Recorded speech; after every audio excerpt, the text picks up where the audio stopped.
Ryan quit his job at 32, and he thought the break would cost $160,000. That was the easy number. The harder number was closer to $300,000 in this simplified model. And the strange part is that most of the cost never appeared as a charge on his bank statement. Two people start in the same place. Same age, same salary, same savings, same ordinary burnout. Ryan takes 2 years off to travel, rest, and breathe. Daniel stays at the job he is tired of. Most people would feel kinder toward Ryan. Honestly, that instinct makes sense. A career break can be healthy. It can protect a person from becoming bitter numb or completely exhausted in a job that keeps taking more than it returns. But this is real money math, so we are not pricing the emotional story. We are pricing the full trade. For illustration, assume both men earn $80,000 a year and have $40,000 saved, which is enough to make the break feel possible, but not enough to absorb every hidden cost without changing the future plan. Ryan expects to lose 2 years of salary, so he writes down $160,000 as the cost. That sounds careful, but it is still incomplete. Salary is only the visible part of compensation. The hidden variable is momentum benefits, retirement matches, raises, skill compounding, and re-entry leverage. Daniel does not get a free win. He keeps income, but he pays with stress, boredom, and a smaller life for a while, especially if staying becomes a habit instead of a deliberate bridge to something better.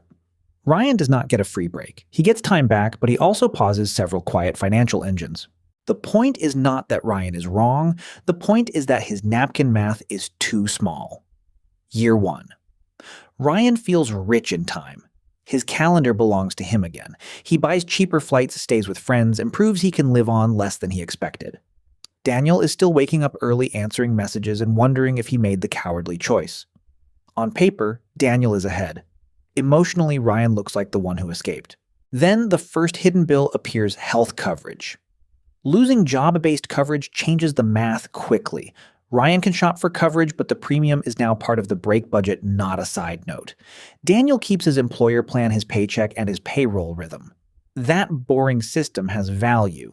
The first lesson is simple. A break is not just income paused, it is infrastructure paused. Year 2. Ryan gets better at living cheaply. He also gets used to not contributing to retirement. No employee deferral. No employer match. No automatic investment from every paycheck. Daniel's 401k is not exciting. It just keeps buying quietly while nobody is clapping.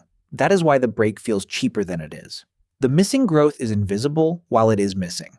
Ryan is not spending wildly. He is simply not feeding the machine that was previously running in the background. Daniel's cost is different. He is tired, and tired people make money mistakes too. He buys convenience, postpones health appointments, and sometimes wonders if the raise is worth his mood. If I only counted Ryan's downside, the video would be unfair. Staying can have a real personal cost, but by the return date, the spreadsheet starts to turn. Ryan is not only behind by cash spent. He is behind by the raises he skipped, the contributions he missed, and the negotiating power he lost. Re-entry is where many career break budgets get too optimistic. Ryan expects to come back at the same salary. Maybe he does. Maybe he does not. In this model, assume he accepts a lower offer because the gap makes him nervous and the market is tighter. That lower offer matters more than the first paycheck. It becomes the base for future raises. A $5,000 lower salary can quietly echo for years if every raise compounds from that smaller base. Daniel still has his problems. He may feel boxed in. He may envy the stories Ryan collected. But Daniel's career record stayed continuous, so his next raise starts from a higher platform. Year 3. The obvious cost is done. Ryan is back at work, and the break feels emotionally closed. The money is not closed yet. His retirement account is smaller, his salary path is lower, his emergency fund has less padding. Daniel looks boring again, which is exactly why this kind of math gets ignored. Boring money often wins by not asking for attention. Ryan's break may still be worth it. But now the honest question changes. It is not, can I survive the break? It is, how long does the break keep billing me afterward? Year 5. Ryan has rebuilt some cash. He feels normal again. This is the dangerous moment because normal can hide a permanent gap. The missed retirement contributions did not wait politely. The market kept moving without him. Daniel also kept gaining experience, which can affect job options confidence and future salary negotiations. Ryan may have gained something less visible, perspective health stories, and a clearer sense of what he wants. Those benefits are real. They just should not be confused with free. A good career break plan prices both sides, the life value and the financial drag. Year 10, the gap is no longer just the 2 years away. It includes slower raises, delayed investing, health coverage costs, and the cash cushion Ryan had to rebuild. Daniel may have more money, but he may also have spent 10 years teaching himself to tolerate a life he dislikes. That is the part spreadsheets handle badly. Money can grow while a person shrinks. Still, the spreadsheet has a job.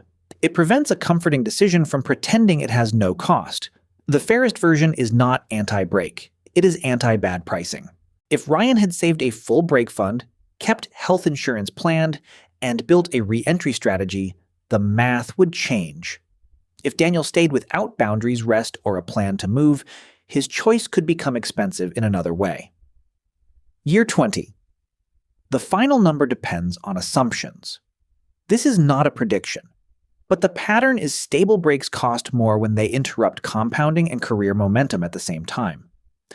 The visible bill is travel, rent, food, and missing paychecks. The hidden bill is the career ladder benefits, retirement contributions, and the lower base that follows you home. Ryan may still say the break was worth it.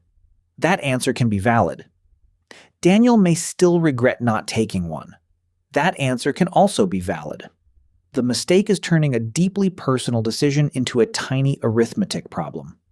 A better model has 4 buckets. First, direct spending, housing, food, travel insurance, debt payments, and emergencies. Second, lost compensation, salary. Bonus, employer match, and benefits you no longer receive. Third, re-entry cost, lower offers, search time, credential, refresh, and the risk of taking the wrong job quickly. Fourth, opportunity cost, investments that never happened, and growth that could not compound. Then add one more line that is not financial but still matters: what the break is buying. If the break buys recovery, family time, health, or a necessary reset, it may be worth a serious price. If it only buys escape from a job that could have been changed in a less expensive way, the math gets colder. Daniel's path needs the same honesty. Staying only works if the job does not quietly consume the person doing it. The real win is not never taking a break. The real win is taking one with the whole bill visible. Before resigning, price the break as if 3 versions of you are paying. Current you pays the cash. Future career you pays the re-entry risk. Future investor you pays the missed compounding. Once all 3 are counted, the decision becomes calmer. Maybe the answer is still yes. Maybe the answer is a shorter break, a planned sabbatical, or a job change first. But at least the decision is no longer hiding behind the most obvious number. A career break is not just time away from work. It is time away from a system that was quietly building your future. That system includes boring pieces.